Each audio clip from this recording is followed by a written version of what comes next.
अस्सलामुअलैकुम वरहमतुल्लाहि वबरकातुहू। उम्मीद करते हैं सामीन आप सब खैर आफियत से होंगे। आइए आगे की सबक की तरफ बढ़ते हैं। आज इंशाअल्लाह अज़्ज़ व जल हम हुरूफ़ तहज्जी को मखारिज के एतबार से तकसीम करके सुनने की कोशिश करते हैं। मखारिज क्या हैं, उनके मफ़हूम क्या हैं, आइए इसके ताल्लुक़ से चंद बातें की जा रही, तवज्जो के साथ समाअत फरमाएँ। मखारिज असल में जमा है मखरज की, और मखरज उस जगह को कहते हैं जहाँ से हुर्फ़ अदा होता है। मिसाल के तौर पर कि अगर कोई सवाल करता है कि आइन का मखरज क्या है, तो इसका मतलब ये है कि आइन किस जगह से अदा होता है। इसका मखरज क्या है, मतलब उसके अदा करने की जगह कौन सी है। इसी तरह कोई पूछे ता का मखरज क्या है, तो इसका मतलब है कि ता कहाँ से अदा होता है, ज़ुबान कहाँ पे लगती है, गले से आवाज़ निकलती है या ज़ुबान से निकलती है या होंठों से अदा होता है। मतलब मखरज क्या है, इसके अदा करने की जगह क्या है। तो अब हम इंशाअल्लाह अज़्ज़ व जल मखारिज सीखने की कोशिश करेंगे। मखारिज को हमने 3 हिस्सों में तकसीम किया है। पहला ये कि गले से अदा होने वाले हुर्फ़, जो हुर्फ़ गले से अदा होता है उसको हुरूफ़ हलक़िया कहते हैं। गले से अदा होने वाले हुरूफ़ की जो तादाद है वो 6 हैं, और उन्हें इंग्लिश में थ्रोट लेटर्स भी कहा जाता है। अरबी में उन्हें हुरूफ़ हलकी या हुरूफ़ हलक़िया कहा जाता है, और उर्दू में उन्हें गले से अदा होने वाले हुरूफ़ कहते हैं।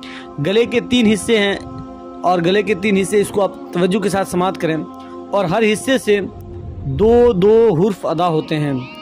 एक सबसे ऊपर वाला हिस्सा जो ज़ुबान की जड़ के साथ जुड़ा होता है, दूसरा गले के ऊपर वाले हिस्से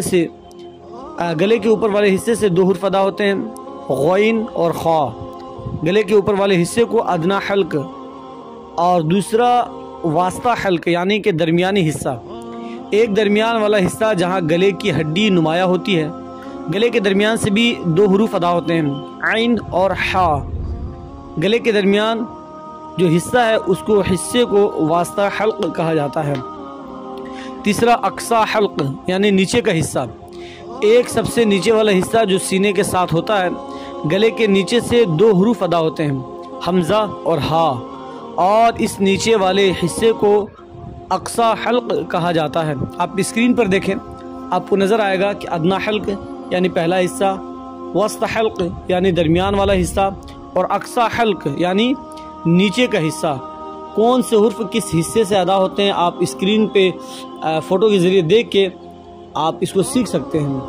ये हुरूफ़ आपको अच्छी तरह याद होने चाहिए, और ये भी पता होना चाहिए कि हमज़ा हा गले के नीचे वाले हिस्से से अदा होता है, आइन और हा गले के दरमियान वाले हिस्से से अदा होता है, और ग़ैन और ख़ा गले के ऊपर वाले हिस्सा से अदा होते हैं। उनकी आवाज़ों में फ़र्क करना है अदा करते वक्त, और बहुत ज़्यादा प्रैक्टिस करनी होगी।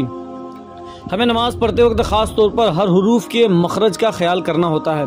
ख़ास तौर पे हा और आइन की प्रैक्टिस ज़रूरी है, क्योंकि सिर्फ पढ़ने से नहीं अदायगी कर पाएंगे, आपको इस पर प्रैक्टिस भी करनी होगी। बहुत ख्याल रखना होगा कि हमज़ा और आइन की आवाज़ में फ़र्क कैसे हो। हमज़ा गले के नीचे से अदा होता है, और आइन गले के दरमियान से अदा होता है, ये तवज्जो होनी चाहिए। इसी तरह हा और हा, इसके मखरज का भी ख्याल करना है, उन्हें मिलाना नहीं है। बाज़ औक़ात हा और हा दोनों की आवाज़ हम एक जैसे निकालते हैं, जिसकी वजह से फिर मसला हो जाता है।